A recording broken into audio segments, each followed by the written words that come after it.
खुलुमबाय लोगोफोर, नोंथांमोनखौ एनबि ब्रह्म चेनेलाव आरो फिन खेबसेबाव बयखौबो बरायनाय बावहरग्रोनाय जाबाय। आं दिनै नोंथांमोननि सिगाङाव 3 एप्रिल 2026 मायथाइनि सानसेनि फानजामुथिखौ फरायथिनो लादों। आसा खालामो नोंथांमोना भिडिअखौ नायना मोजां मोनगोन। मेष राशि, जिउ राहा आरो फालांगि। खामानि थिलियाव नोंथांनि मावखान्थियारि सानस्रिया मुलाम्फा गोनां जागोन आरो नोंथांखौ मुलाम्फा होगोन। गोजौ थाखोनि मावख'गिरिफोरनि हेफाजाबजों आद्रा थानाय खामानिखौ फोजोबनो हागोन। जायफोरा साख्रि सोलायनो सानदों बिसोरनि थाखाय समा मोजां जानो हागौ। रांखान्थियारि थासारि। रांखान्थिनि बेलायाव साना मुलाम्फा गोनां जागोन आरो आद्रा थानाय रांखौ मोननो हागौ। नाथाय गोनांथि गैयै खरसाफोरखौ दबथायनो गोनां जायो। मोजां मोनज्लायनाय आरो नखर। मोजां मोनज्लायनायनि सोमोन्दोआ गोथौसिन जागोन आरो सोमोन्दोनि सायाव फोथायनाया बांगोन। बेलासि समाव नोंसोर नखरनि मानसिफोरजों बबेयावबा बाहेरायाव थांनो हागौ आरो जयै मोजां सम बारहोनो हायो। सावस्रि। नोंथाङा गोदान मुवाफोर सोलोंनो थाखाय गोसोआरि महरै गोसो गुदुं जागोन, नाथाय गावनि सावस्रिखौबो जोथोन लागोन। जानाय आदाराव सांग्रांथि गैयैनि जाहोनाव उदैजों सोमोन्दो गोनां जेंना जानो हागौ। वृषभ राशि, रांखावरि। रांनि मुलाम्फानि मिजिं दं। नोंथाङा हरखाबै गोजाम थालांनाय रांखौ मोननो हागौ। जिउ राहा। नोंथांनि खस्थ' आरो सामलायनाय आदबखौ खामानि थिलियाव बाख्नायनाय जागोन। नोंथाङा नोंथांनि साख्रियाव गोदान आरो साबसिन बिबानफोर मोननो हागौ। सावस्रि। नोंथाङा गासै सानावनो गोजोन मोनगोन आरो नोंथांनि सावस्रिया मोजां जागोन।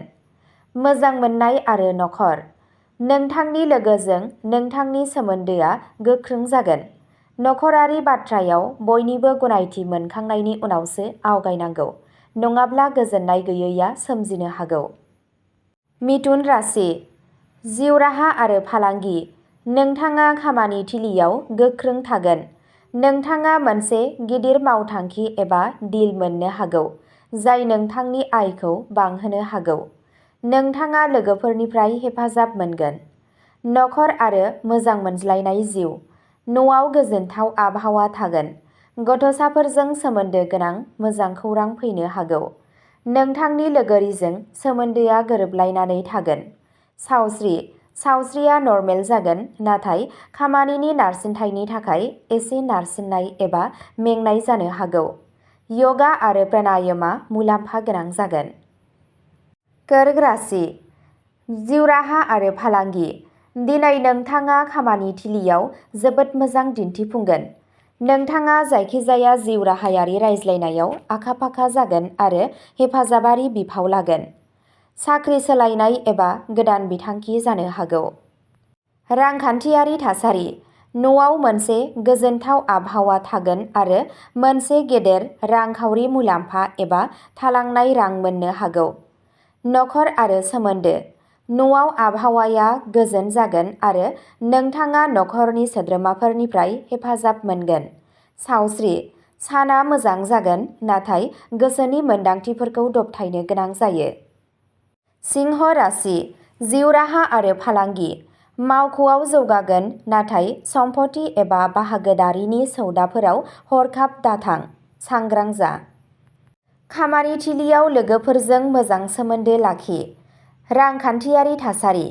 रांखान्थियारि मुलाम्फानि मिजिं दं, नाथाय सांग्रां जानानै रां खाथाय। नोंथाङा खस्थ'नि फिथाइखौ मोनगोन, नाथाय हरखाब खर्सा जानो हागौ। मोजां मोनज्लायनाय आरो नखर। नखरनि आबहावाया मोजां जागोन। नोंथाङा बिदा-फंबायनिफ्राय आबुं हेफाजाब मोनगोन। सोरबा खाथिनि सुबुंजों नांज्लायनायनिफ्राय गोजानाव था। सावस्रि। खारनायनि जाहोनाव नोंथाङा मेंनाय आरो अलसिया जानो हागौ। थाजिम आदार जा आरो यगा एबा ब्यामनि गेजेरजों नारसिननायखौ खम खालाम। कन्या राशि, जिउ राहा आरो फालांगि। खामानि थिलियाव लोगोफोरजों सानस्रियारि फारागथि जानो हागौ। खामानियाव गोसो हो, मानोना बांद्राय बिजिरनाया बेले-बेजेखौ बांहोनो हागौ। सोरखारि साख्रि मावग्राफोरनि थाखाय साना मोजां आरो गोजौ बिबानगिरिफोरनिफ्राय थुलुंगा मोननो हागौ। रांखान्थियारि थासारि। रांखान्थियारि बिथिङाव साना एभारेज जागोन। गोनांथि गैयै खरसाफोरखौ दबथायनो सुबुरुन होनाय जायो। सानस्लाबै खरसा जानो हागौ, बेनिखायनो सांग्रां जा। मोजां मोननाय जिउ आरो नखर। बायजोनि आखाय होनायनि जाहोनाव मोजां मोनज्लायनायनि जिउआव नारसिननाय सोमजिनो हागौ। गावनि लोगोरिजों रायज्लायनायखौ बांहो आरो गोरोन्थि बुजिलायनायखौ रोखा खालाम। नखरनि सोद्रोमाफोरजों रायज्लायनाया नखरारि जेंनाफोरखौ सुस्रांनायाव मदद होनो हागौ। सावस्रि। सावस्रियाव सोलाय-सोल' जानो हागौ। सुस्ति, जरायाव सानाय एबा बोथोरारि बेरामफोरनिफ्राय सांग्रां था। यगा आरो मेडिटेशन खालामनाया नोंथांनि थाखाय मुलाम्फा गोनां जागोन। तुला राशि। जिउ राहा आरो फालांगि। खामानिनि फारसे सांग्रां जा। सांग्रांथि जानायनिफ्राय गोजानाव था। खामानियाव दिदोमथि फैगोन। रांखान्थियारि थासारि। लोगोफोरनि हेफाजाबजों रांखान्थियारि जेंनाफोरखौ बोखारनाय जागोन। मोजां मोननाय आरो नखरारि जिउ। हाबा जानाय जिउआ सुखु गोजोन थागोन। गोजाननि बाहागिफोरनिफ्राय मोजां खौरां फैनो हागौ। सावस्रि। नखरनि सोद्रोमाफोरनि सावस्रिखौ लानानै जिंगा सिनांगौ जानो हागौ। नारसिननायनिफ्राय गोजानाव था। वृश्चिक राशि। जिउ राहा आरो फालांगि। खामानि थिलियाव लोगोफोरजों दावराव-दावसि जानायनिफ्राय गोजानाव था आरो गावनि खामानिखौ गोजोनै फोजोब। सम्पथिजों सोमोन्दो थानाय जायखिजाया आयदानि सायाव थिरांथा लानायाव समाव सांग्रां जा। रांखान्थियारि थासारि। आयनि बांनायनि जाथावना दं, नाथाय गोनांथि गैयै खरसाफोरखौ दबथायनो गोनां जायो। मोजां मोननाय आरो नखर। नखराव गोजोन आबहावा थागोन। सोमोन्दोआव सैथोथिखौ लाखि। फिसा-फिसौ बाथ्रा दान्थेलायनाय जानो हागौ। सावस्रि। नोंथाङा गोसोआरि नारसिननाय मोनदांनो हागौ। यगा आरो मेडिटेशनआ मुलाम्फा जागोन। धनु राशि। जिउ राहा आरो फालांगि। मावख'आव नोंथांनि साना सोरजिलु आरो मावखान्थियारि जागोन। साख्रि नागिरदोंब्ला दिनै जाफुंसार जानायनि गोबां जाथावना दं। सोलोंथाइ बिथिङाव फरायसाफोरा मोजां फिथाय मोनगोन। रांखान्थियारि थासारि। रांखान्थियारि महरै साना मोजां जागोन आरो नोंथाङा गावनि बिहावनि एबा सिगांनि दिन्दां थानाय माखासे रांफोरनिफ्राय मुलाम्फा मोननो हागौ। नखर। नखराव खुसि थागोन आरो न'आव आलासि फैनो हागोन। नोंथाङा सोरबा सासे लोगोनिफ्राय मदद मोननो हागौ। सावस्रि। सानसे गोसोआरि गोजोना थागोन। मकर राशि। जिउ राहा आरो फालांगि। खामानि थिलियाव नोंथांनि फोथायनाया बांगोन। नोंथाङा मोनसे गिदिर बिबान मोननो हागौ। खस्थ'नि फिथाय मोनगोन आरो फालांगिया दिदोम थागोन। रांखान्थियारि थासारि। आयनि फुंखाफोरा गोख्रों जागोन, नाथाय नाङै खरसाफोरखौ दबथायनो गोनां जायो। मोजां मोनज्लायनाय आरो जुलि जानाय जिउ। नोंथांनि जिउनि लोगोरिजों सोमोन्दोआ गोख्रों जागोन। नोंथाङा गावनि लोगोरिजों बाहेरायाव थांनो सानथांखि लानो हागौ। हाबा जानाय सुबुंफोरनि थाखाय बे समा मोजां जायो। सावस्रि। गोसोआरि गोजोन लाखिनाय जागोन, नाथाय गथ'साफोरनि सावस्रिनि फारसे नोजोर होनायनि गोनांथि जानो हागौ।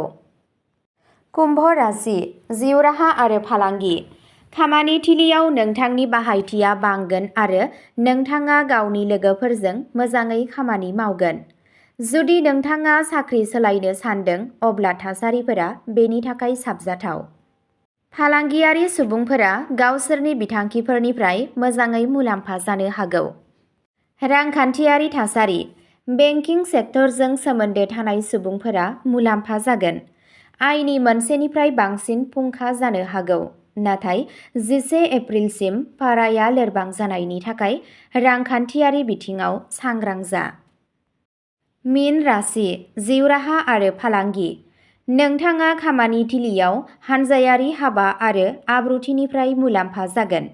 सोरजिलु सानस्रिफोरा नोंथांनि खामानियाव गोदान महर लाबोगोन। मावख'नि प्रजेक्टफोराव जाफुंसार जागोन। रांखान्थियारि थासारि। आयनि गोदान फुंखा ओंखारनो हागौ। नोंथांनि बाजेटखौ नायफिननायनि थाखाय बेयो मोनसे मोजां सान, जाय इयुनाव रांखान्थियारि गोहो लाबोगोन। नखर आरो मोजां मोनज्लायनाय जिउ। नखरनि आबहावाया गोजोनथाव जागोन। नोंथांनि जिउनि लोगोरिजों सोमोन्दोआ गोदै थागोन आरो अननायआ गोथौसिन जागोन। सावस्रि साना गोहोगोरा जागोन, नाथाय गुजुनाय बायदि बोथोरारि बेरामफोरनिफ्राय सांग्रां था। अब्ला दिनैनि भिडिअ'आ एसेनोसै। गोजोन्थों।